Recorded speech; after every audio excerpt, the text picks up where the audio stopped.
जिल्ह्याची खबरबात या बातमीपत्राचे प्रायोजक आहेत Mac Care Super Speciality Hospital Ahmednagar.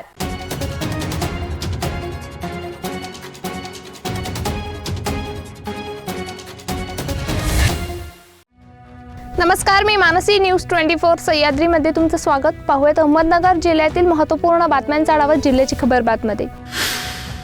नगर तालुक्यातील वाहतुकीच्या दृष्टीने महत्त्वाचा असलेला निंबळकचा खंडाळा ते वाळुंज, नारायणडोह, बारदारी, खांडके, कापूरवाडी, पिंपळगाव, उज्जैनी, पोखर्डी हा रस्ता दर्जोन्नत करण्यात येऊन त्याचे राज्य मार्गात रूपांतर करण्यास शासनाने मान्यता दिली आहे। याबाबत आदेशही निर्गमित करण्यात आले आहे। या रस्त्याचा लवकरच कायापालट होणार आहे अशी माहिती आमदार प्राजक्ता तनपुरे यांनी दिली आहे। आमदार प्राजक्ता तनपुरे म्हणाले, नगर तालुक्यातील प्रमुख जिल्हा मार्ग क्रमांक 1 हा 64 किलोमीटर लांबीच्या रस्त्यावर मोठ्या प्रमाणात वाहतूक होत आहे। वाहतुकीच्या प्रमाणात रस्त्याची रुंदी वाढवणे आवश्यक असल्याने त्याचबरोबर त्याचा दर्जा सुधारणेही आवश्यक होते। त्यासाठी सदर रस्त्याचे राज्य मार्गात रूपांतर करणे गरजेचे होते। याबाबत प्रस्ताव प्रशासनास सादर करण्यात आला होता। माजी मंत्री स्वर्गीय शंकरराव कोल्हे यांनी शेतकरी हिताला सर्वोच्च प्राधान्य देत सहकाराच्या माध्यमातून त्यांच्या सर्वोच्च विकासाला प्राधान्य दिले असून तोच वारसा कायम ठेवून नगर जिल्ह्यात इफ्को खताचा तुटवडा भासू देणार नाही यासाठी प्रयत्नशील असेल असे प्रतिपादन इफ्को संचालक विवेक कोल्हे यांनी दिले आहे। तालुक्यातील कोपरगाव शिंगणापूर रेल्वे स्टेशन येथे 12 वर्षापूर्वी बंद झालेला इफ्को खत रँक पॉइंट नव्याने सुरू करण्यात आला। त्याची विधिवत पूजा संचालक विवेक कोल्हे यांच्या हस्ते सोमवारी पार पडली। त्याप्रसंगी ते अध्यक्षपदावरून बोलत होते। संस्थात्मक निवडणुकीत सुरुवातीला पहिले अपयश आले होते, मात्र नंतर सर्वत्र यश मिळाले। तसेच गत निवडणुकीत बरेच काही शिकलो, त्यामुळे आता विजयी घोडदौड होईल यात शंका नाही असेही कोल्हे म्हणाले। आमदार आशुतोष काळे यांनी संपूर्ण कोपरगाव मतदारसंघात काल सोमवारपासून आपल्या यंत्रणेमार्फत लाडक्या बहिणीसाठी घरपोच सेवा सुरू केल्यामुळे महिला भगिनींमध्ये समाधानाचे वातावरण पसरले आहे। योजनेचे अर्ज भरण्यासाठी महिलांना अडचणी येऊ नये यासाठी आमदार आशुतोष काळे यांनी सहाय्यता केंद्र सुरू करून महिलांना योग्य मार्गदर्शन करून त्यांचे अर्ज भरून घेण्यासाठी सहकार्य केले आहे। आमदार आशुतोष काळे यांनी गावोगावात आपली यंत्रणा उभी केल्यामुळे सेतू केंद्रावर होणारी गर्दी कमी होऊन सेतू केंद्राचा देखील श्वास मोकळा झाला आहे। त्यामुळे अनेक शासकीय दाखले घेण्यासाठी येणाऱ्या नागरिकांना व शालेय विद्यार्थ्यांना विविध दाखले देखील वेळेत मिळू लागले आहे। आजवर कुकडी प्रकल्पाच्या पाणी वाटपात पारनेरच्या कोरडवाहू भागासाठी पाणी शिल्लक नसल्याचे वारंवार भासवले जात असले तरी आता पारनेर तालुक्यातील कोरडवाहू भागातील 45 गावांच्या शेतीसाठी लागणाऱ्या पाण्याचा समावेश कुकडी सुधारित जलनियोजन अहवालात होणारच असा विश्वास कान्होर पठार येथील व्यवहारे मंगल कार्यालयात रविवारी दिनांक 7 जुलै 2024 रोजी पुढील दिशा ठरवण्याबाबत संपन्न झालेल्या महत्त्वपूर्ण नियोजन बैठकीत श्री विश्वनाथ कोरडे यांनी व्यक्त केला। संबंधित नियोजन बैठकीस विविध गावातून मोठ्या प्रमाणात शेतकरी उपस्थित होते।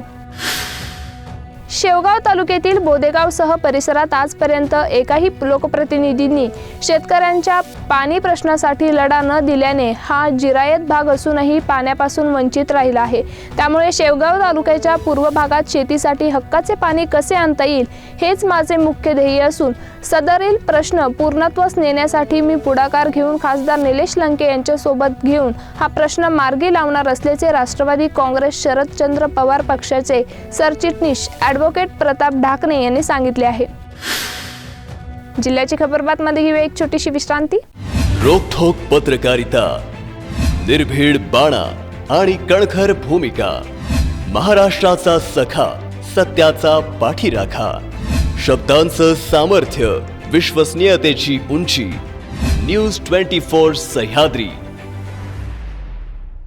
विश्रांतीनंतर तुमचं पुन्हा एकदा स्वागत। पाहूयात पुढील बातम्या।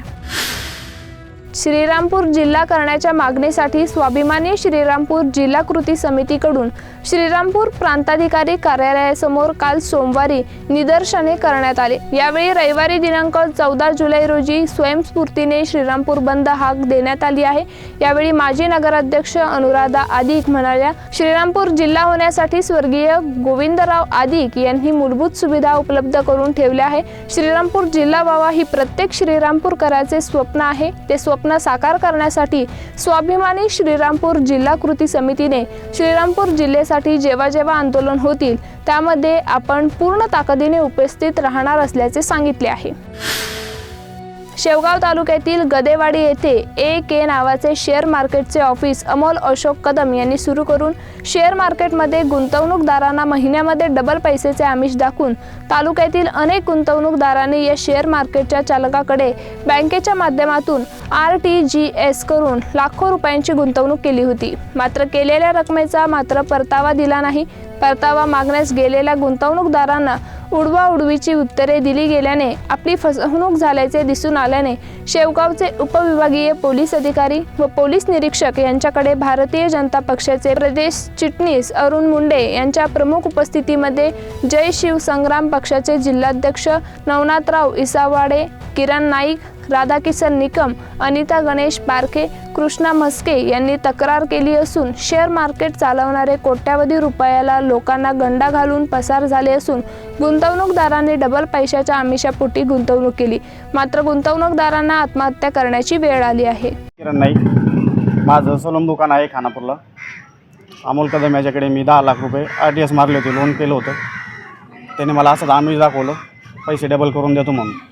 आता परतावा नाही, काहीच नाही, आणि पुन्हा तोच धमकी देतोय। माझ्या विरुद्ध गुन्हा केला तर जीवे मारण्याची धमकी देतोय। शेवगाव व पाथर्डी परिसरात घरफोडी करणाऱ्या सराईत आरोपींची टोळी स्थानिक गुन्हे शाखेच्या पथकाने आज जेरबंद केली। लखन विजय काळे, गोरख हैनाथ भोसले, सोनाजी एकनाथ गर्जे असे जेरबंद आरोपींचे नावे आहे। या सराईत आरोपींकडून पथकाने 94 ग्राम वजनाचे सोन्याचे दागिने हस्तगत केले आहे। अहमदनगर जिल्ह्यातील अनेक शेतकरी आता आपल्या शेतात नवनवीन प्रयोग करायला लागले आहे। जिल्ह्यातील अनेक भागात प्रयोगशील पद्धतीने शेती करून लाखोंचे उत्पन्न काढण्याचे उदाहरणे आहे। ही सर्व उदाहरणे अहमदनगरमधील प्रगतिशील युवा शेतकऱ्यांचे। आता याच अनुषंगाने अहमदनगर जिल्ह्यातील जामखेड येथील एका शेतकऱ्याचा केळी पिकाचा प्रयोग समोर आला आहे। जामखेड तालुक्यातील नायगाव येथे एका तरुण शेतकऱ्याची केळी इराणला निर्यात झाली आहे। या तरुणाने पाण्याचे योग्य व्यवस्थापन करून केळीची बाग फुलवली।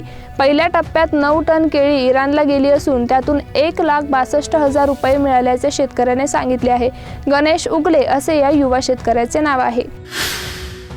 राज्यातील अनेक जिल्ह्यांमध्ये हवामान विभागाने आज हाय अलर्ट जारी केला आहे। कालच्या तुलनेपेक्षा आज राज्यामध्ये आणखी जोरदार पाऊस होण्याची शक्यता हवामान विभागाने वर्तवली आहे।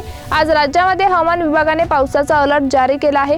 अहमदनगर जिल्ह्यामध्ये विजेच्या कडकडाटासह मुसळधार पाऊस होण्याचा अनुमान हवामान विभागाने दिला आहे।